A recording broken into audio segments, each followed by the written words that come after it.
And by the way, the Iranian Revolution came before the Arab Spring. Okay, let's be clear on that, because I hate it when people come to me, oh, do you think that the Arab Spring is going to go to Iran? No, no, no. Whoa, you have it wrong. The revolution in Iran eventually, after 30 years, made its way into the Arab world. That's the way it works. Okay, now where is it going to go in the future is anybody's guess. Not that necessarily is condemned to what happened to Iran, but the dangers are there. We need to learn from history. We go back to school class, the principal is nowhere to be found. Our principal was a delightful, very educated, and you know, I still think about her. I have nothing but awe and respect for that little woman who walked the hallways and believed in the education of girls. I have never met a principal ever as involved as this woman was, and she would be walking the hallways all the time, and the sea of children would open in front of her like the Red Sea. She had presence, and we respected her with a little bit of fear, but that's not necessarily a bad thing, and she was nowhere to be found. So we asked the new principal, an 18-year-old Revolutionary Guard, the newly formed Revolutionary Guard, where is the principal?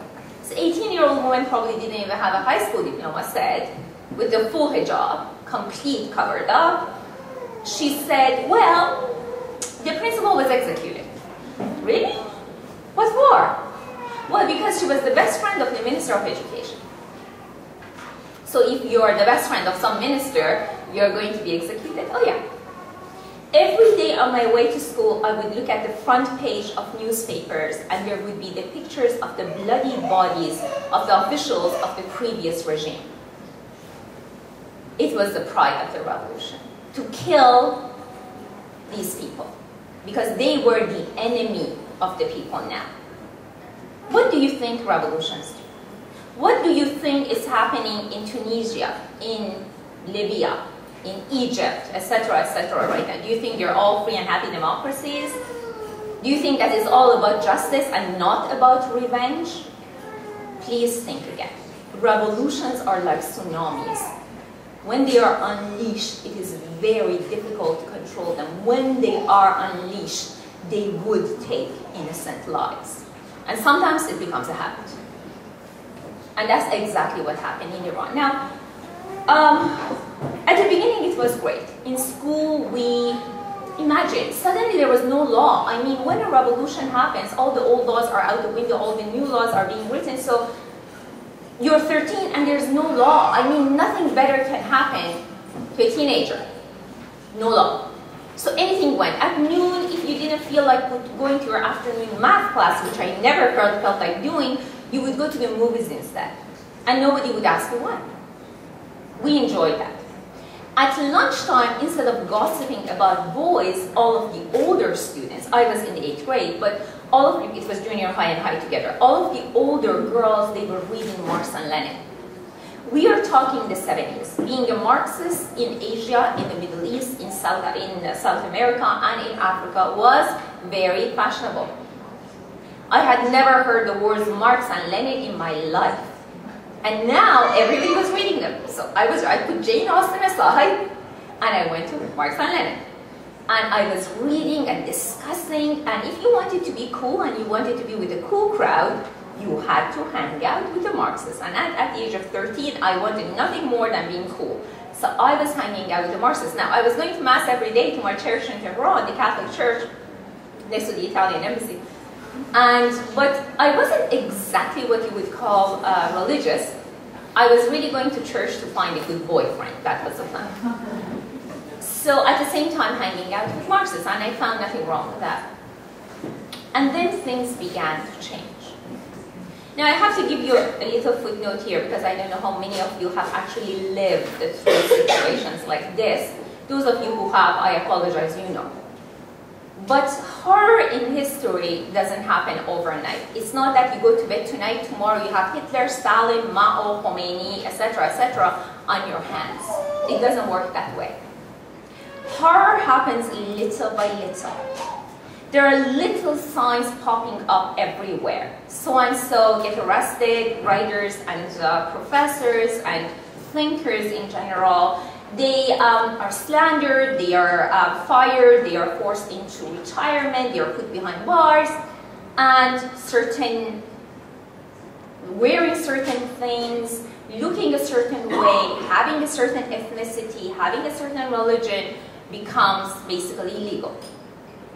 And in the meantime, the majority of the population, you and me, we are going about doing our daily business because we have mortgages to pay, we have car payments, we have children to raise, we have problems. And the economy isn't that great, so we are struggling. And in the meantime, these danger signs are occurring. But it's not directly touching us right now, so we say, oh well, you know, no big deal. And then it gets worse and worse and worse until it gets to the tipping point. And once it gets to the tipping point, and the whole society now is affected, or the majority of the people in it, or a large minority, doesn't matter, now it's too late. Because now the people who hold the guns, they have it aimed at everybody's forehead. And if you budge, you're probably going to die a painful death. So the time to change the process of history is before the tipping point. If you wait until the tipping point, you have to wait another 30, 50, 80, 100 years. That's the way it goes. And you know, 10 million people dead later, then we start saying, oh, what did we do wrong? Which is pretty sad.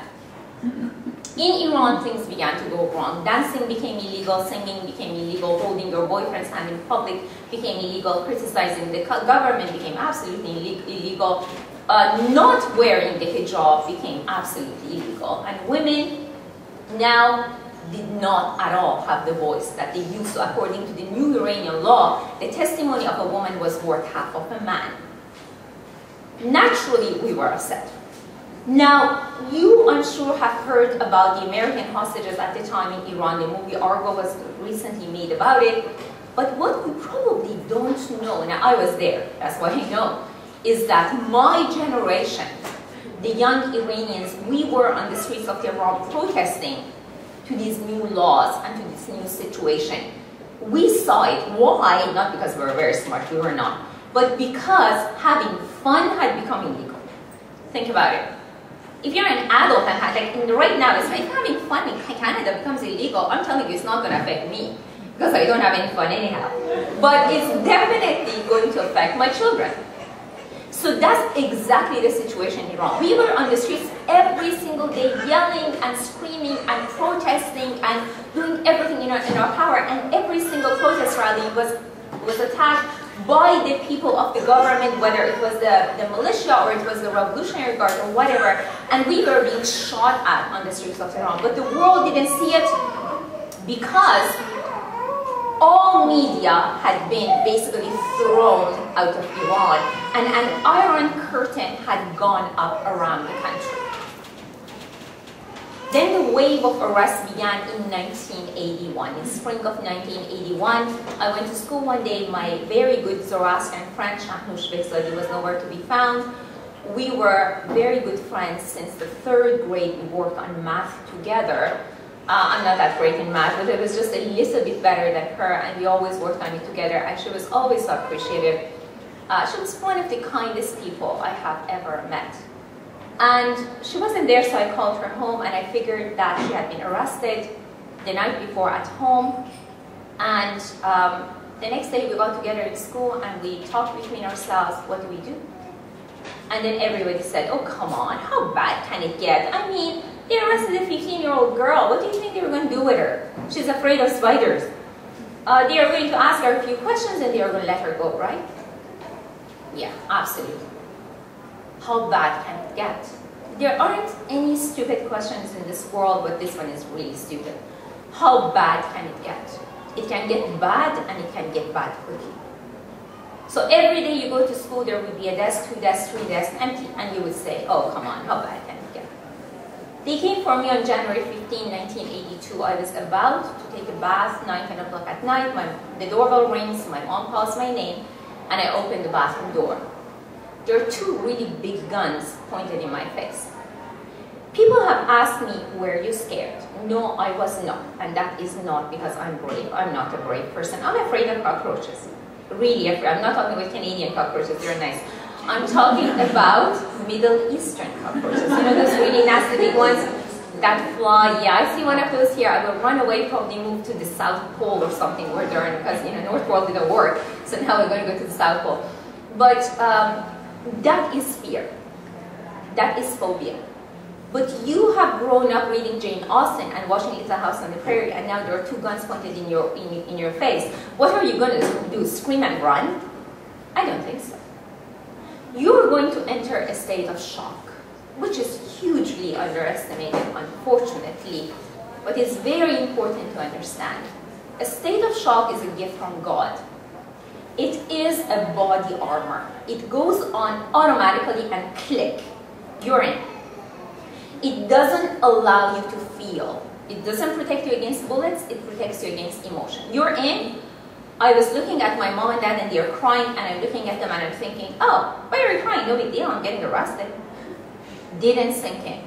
They put me in the car, they drove me north to Evin prison, which is 100% operational right now. If I want to count all the battles that I'm fighting right now to get people either out of Evin prison or prevent them from getting in the Evin prison, I'm sure you'll probably get a headache and a stomach ache, and you'll probably, go to bed with depression.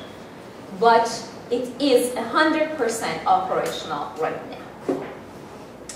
So this is not past tense. This is present tense. People are dying as we speak. So I was taken in Evin, blindfolded upon arrival. They took me down hallway after hallway. Evin is a huge compound in north of Tehran. I have visited Auschwitz and many other concentration camps, and Auschwitz reminded me very strongly, to the point that I had a nervous breakdown there. So huge compound surrounded by tall brick walls, red bricks, barbed wire, and a lot of guards. A lot of it is actually underground. Many buildings scattered in the foothills, and I couldn't see a whole lot because I was blindfolded. It is what they do to all prisoners who enter Evin prison. I was made to sit down in a hallway. There were a lot of people there. I could feel them, and we had to wait. So we waited for hours and hours. Eventually, somebody calls my name, and I'm taken for interrogation. Now, unfortunately, I was 16, and I had not been taught how to handle interrogation. So I'm put in a room with a guy. His name is Ali. He introduces himself. I cannot see him. He asks me, have you attended protest rallies against the government? I said, yes. I attended protest rallies against the government every day with my friends. It was no state secret. We all attended protest rallies. We were the generation of the revolution. Of course, I attended protest rallies. Who doesn't?